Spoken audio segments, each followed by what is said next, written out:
Motor cycle की रफ्तार काफ़ी तेज़ थी और इस चलती हालत में टारगेट को निशाना बनाना बहुत मुश्किल था, मगर 100 मीटर के फासले से कलाशनकोव से फायर करते हुए इस्माइल ने दूसरी गोली से ही टारगेट हिट कर दिया। मोटरसाइकिल चलाने वाला अब्दुल्ला था। उनके इंस्ट्रक्टर काशिफ की तहसीन अमेज आवाज़ बुलंद हुई, गुड शाह साहब, लेकिन कोशिश करो कि पहली गोली हिट हो। अब्दुल्ला ने मोटरसाइकिल रोकी और इन दोनों ने अपनी जगह तब्दील कर दी। इस मर्तबा अब्दुल्ला ने टारगेट को निशाना बनाना था। पहली मर्तबा टारगेट के करीब से गुजरते हुए अब्दुल्ला ने 2 फायर किए, मगर टारगेट हिट ना हो सका। मोटरसाइकिल टारगेट से आगे निकल गई थी। इस्माइल ने मोटरसाइकिल मोड़ा और दोबारा टारगेट के सामने गुजरा। इस मर्तबा अब्दुल्ला की चलाई हुई दूसरी गोली हिट हो गई। इन दोनों के बाद दूसरी जोड़ी यही अमल दोहराने लगी। इस दिन तमाम परेड के दौरान वो बार बार यही अमल दोहराते रहे। पढ़ाए जाने वाले तमाम हथियारों का फायर वो अमली तौर पर कर चुके थे। इनमें कलाशनकोव ऐसा हथियार था जिसका इस्तेमाल बाकी हथियारों की निस्बत ज्यादा था, और उसकी वजह उसके अलावा और कोई नहीं थी कि पाकिस्तान में ये हथियार आसानी से दस्तयाब था। इसके अलावा उसकी कारकर्दगी भी मुसल्लिम थी। उनकी तमाम ट्रेनिंग एक प्रोग्राम के तहत जारी थी। इंस्ट्रक्टर्स की कोशिश थी कि उनको तमाम दस्तयाब हथियारों के मुतालिक कुछ न कुछ मालूमात ज़रूर दे दें। ये और बात के तमाम मालूमात समाल वेपन के मुतालिक थी, क्योंकि उनका बड़े हथियारों से वास्ता पड़ने का कोई इम्कान नहीं था। टी ब्रेक होते ही तमाम के कदम कैफे की तरफ बढ़ गए। ये 1 घंटे का वक्फा पलक झपकने की देर में गुजर जाता था, क्योंकि किसी मुफक्किर का कौल है कि किसी नापसंदीदा शख्सियत के साथ गुजारा हुआ घंटा महबूब के साथ गुजरने वाले 20 घंटों से तवील होता है। कैफे में अपनी गर्ल फ्रेंड्स के साथ उनका टाइम बड़ी तेजी से गुजरता था। बाज़ दफ़ा तो बातों के शौक में वो टी ब्रेक करना भी भूल जाते थे। टी ब्रेक के बाद उनके जिस्मानी दाव पेच का पीरियड था। आजकल वो जोडू के दाव पेच सीख रहे थे। वो ग्राउंड में पहुंचे तो उनका उस्ताद सुलेमान पहले से उनका मुंतजिर खड़ा था। सारे जोड़ियों की शक्ल में हो जाओ, ये सुनते ही वो तमाम 2-2 की जोड़ियों में हो गए। उनके सीखने समझने की सलाहियतों को मद्देनजर रखते हुए उनके उस्ताद ने उनकी जोड़ियां बना दी थीं।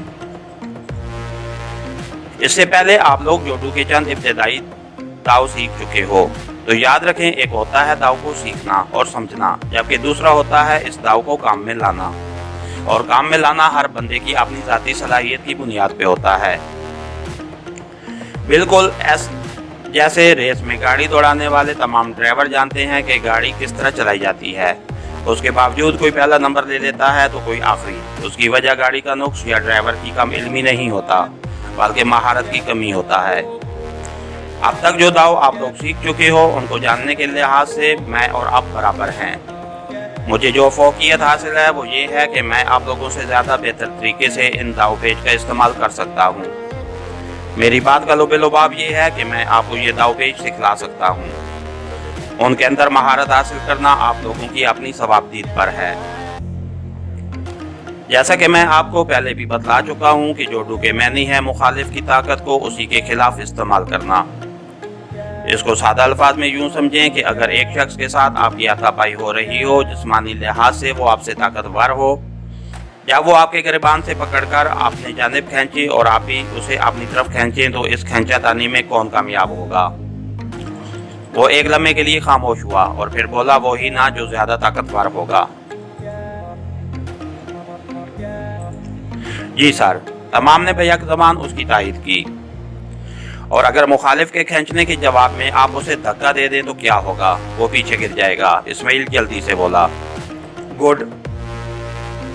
और अगर वो आपको धकेले तो आप उसे बेल की तरह धकेलने की बजाय उल्टा अपनी जानिब खींचें तो तब भी वो गिर जाएगा। बस इसे जोडू कहते हैं। मैंने जो दोनों मिसालें दी हैं, यही जोडू के फन की बुनियादी इकाई हैं। जोडू के बकिया तमाम दाव पेचों में यही कुलिया कार फरमा है। अगर आपको मुकम्मल जोडू मास्टर बनाया जाए तो इसमें 15 माह का अरसा भी कम है। इसलिए मैं आपको सिर्फ वो दाव सिखाऊंगा जो आपको आम रोजमर्रा की जिंदगी में काम आए। उसके अलावा दाव पेच सीखने में वक्त या बात ये भी ध्यान में रखें कि आम लोगों के खिलाफ लड़ाई में सबसे ज़्यादा यही दाव पेच कामयाब हैं। और इसकी वजह यह है कि लड़ाई अमूमी तौर पर जिन जगहों पे होती है वहाँ खुलकर हरकत नहीं की जा सकती। मसलन पब्लिक ट्रांसपोर्ट यानी बस, वैगन वगैरह, बाजार के अंदर रश के दौरान, ऑफिस, कैंटीन, कैफे वगैरह। वो सांस लेने के लिए रुका और फिर उसकी बात जारी रही। आज मैं आपको बताऊंगा कि किसी का गिरबान कैसे पकड़ा जाता है, और अगर कोई आपके गिरबान से पकड़ ले तो आपने अपने गिरबान को कैसे छुड़ाना है। इस दाव का दारोमदार वो तफसील से उन्हें समझाने लगा। आधे घंटे के लेक्चर के बाद उसने सिखाए हुए दाव की प्रैक्टिस शुरू करा दी। उसके बाद वो पीरियड के इख्तिताम तक उस कार्रवाई में मसरूफ रहे। इसके साथ ही हमारी आज के एपिसोड का इख्तिताम हुआ। कहानीकार चैनल को लाइक कीजिए, सब्सक्राइब कीजिए और बेल आइकन को प्रेस कर दीजिए ताकि हर आने वाली नई वीडियो आप तक बर वक्त पहुंच सके। शुक्रिया।